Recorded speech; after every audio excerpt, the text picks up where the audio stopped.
Ukiona watu wote walioko hapa ni wale wale, sema ni wale wale. Uliyekaa naye hapo pembeni yako ni yule yule. Mtagombana leo, lakini ni yule yule. Unawahitaji watu wakati wote. Uwe na cheo usiwe na cheo, unahitaji watu. Uwe na fedha usiwe na fedha, unahitaji watu. Kwenye maisha Mungu ametutengenezea mazingira ya kuwategemea wengine. Hata ulipokuwa unaugua, ulihitaji daktari mwingine wa kukutibu wewe. Na hata siku ukifa hutajizika, utazikwa na wengine. Unawahitaji watu. Mimi nikiangalia hii meza yote na ushuhuda nayo, nikianzia mkuu wenu wa wilaya, ni wale wale. Ni wale wale. Sisi tukiwa umoja wa vijana, yeye makamu mwenyekiti wa umoja wa vijana taifa, tunajipanga, tunamsubiri kiongozi wetu na nyimbo tunamwimbia ni yule yule. Leo ni mkuu wa wilaya, mimi ni naibu waziri mkuu.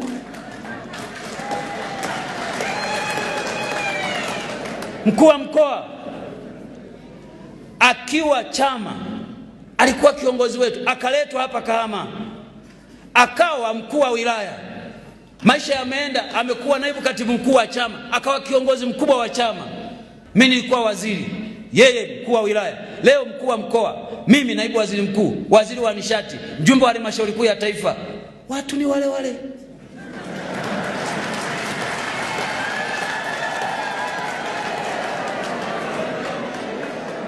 Niseme nini kwa Odilia huyu? Odilia alikuwa katibu wa vijana wilaya ya Geita. Mimi wakati ule nikiwa mwenyekiti wa jumuiya ya wazazi wa mkoa wa Geita. Baadaye maisha yamekwenda, ameletwa Bukombe, amekuwa katibu wangu wa chama. Baada ya muda ya Mungu mengi, kapandishwa cheo, kawa katibu wa mkoa, kaletwa Shinyanga. Leo yeye katibu wa mkoa, mimi niko hapa. Watu ni wale wale. Ningeweza kutaja kila mmoja naye mfahamu Mungu. Lakini kwa nini nasema hiki? Katika maisha usigombane na mtu, sababu kuna wakati utamhitaji.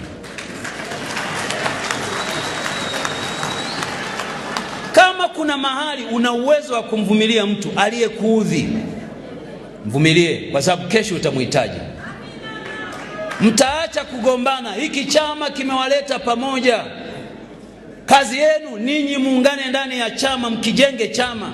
Msiruhusu mipasuko miongoni mwenu. Na kwa taarifa yenu, mkisikia chama tawala kimeanguka mahali kokote duniani, ugomvi ulianzia ndani ya chama chenyewe, wakapagalika, basi wapinzani wakapita katikati yao.